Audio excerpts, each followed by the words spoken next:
Hi there.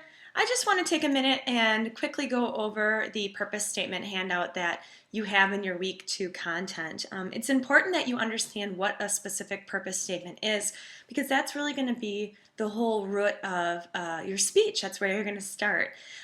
If you've taken maybe composition classes before, English classes, you know that the most important thing in a paper is the thesis statement.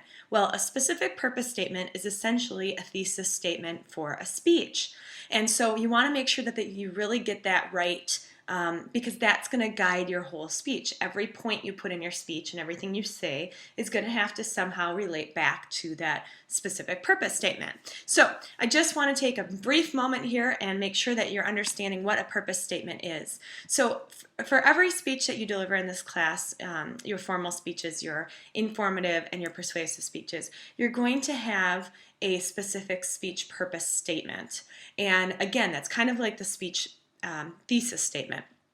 Now, what this is going to do is the purpose statement is going to do two things. First, it's going to tell us what kind of speech you are going to give.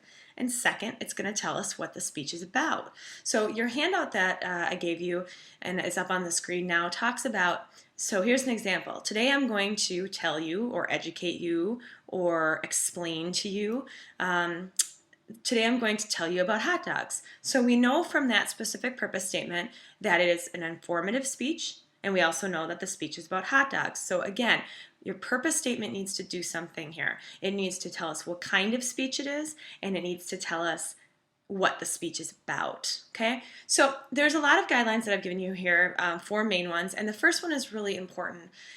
When you're writing a purpose statement for your speech, make sure you're including only one main idea. In this class, I always joke, and in speeches in general, that "and" is a dirty word when it comes to your purpose statement.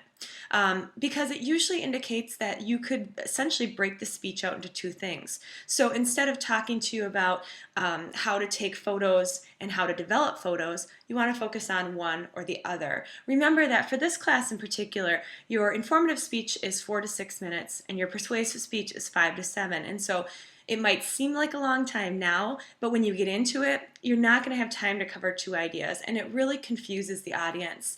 Every time you write a speech, and as you're thinking about your purpose statement, you really want to be thinking about how the audience is going to react, and you want to make it as simple as possible for them to follow you. And a good purpose statement can really pave the way for that. So again, include only one major idea.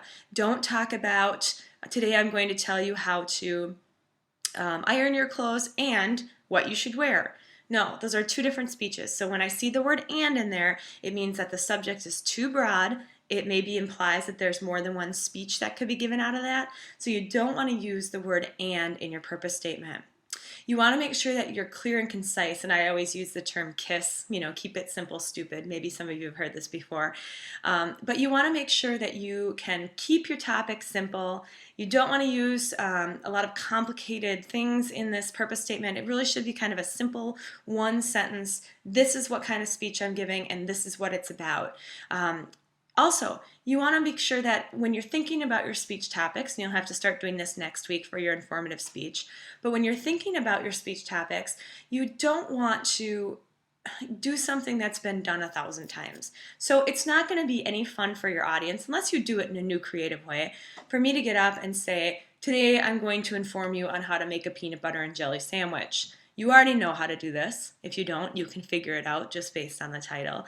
But you want to make sure that your presentations are worthwhile for the audience. So think about that as you're crafting your purpose statement. If you are going to do a topic that has been done before, like I've heard a lot of them, obviously. How to eat healthy, how to manage stress, all these different things that might be general topics that you could use for your informative speech. Make sure you're approaching them in a new and interesting and different way. So you might say, instead of how to get healthy, you might say, today I'm going to inform the audience on exercises they can do while sitting in class at a desk, something like that. So it's a new and innovative way. Your audience is going to hear the information in a new way. So think about your purpose statement as you're writing them, and think about, would you want to hear the speech, and do you want to give it? Because if you're not excited about your topic, chances are your audience won't be either. So again, Keep it simple, limit your topic to something manageable. This means that you don't want to, again, 4 to 6 minutes in informative speech. So you don't want to say, today I'm going to explain to you the history of humankind. That's going to be tough in 4 to 6 minutes, right? So make sure that you're keeping it to something manageable. You don't have too broad of a topic, but also you want to make sure that you're not keeping things too narrow for yourself, because you need to find the content to fill up the speech. So you don't want to say, today I'm going to tell you about my memory stick for public speaking, right? Because what are you going to say? Maybe talk about the files. It'll be boring. There probably won't be enough information. So just make sure that you're keeping that interesting, keeping it manageable. Don't use the word and think about this as, one sentence way to explain, one, what kind of speech you're giving, and two, what your speech is about. So that's all I want to say about that. If you have any questions about purpose statements, and you'll be writing one this week, and you'll also be watching a student example speech. So hopefully you'll get the feel for what purpose statements are. Again, if you have any questions, feel free to ask.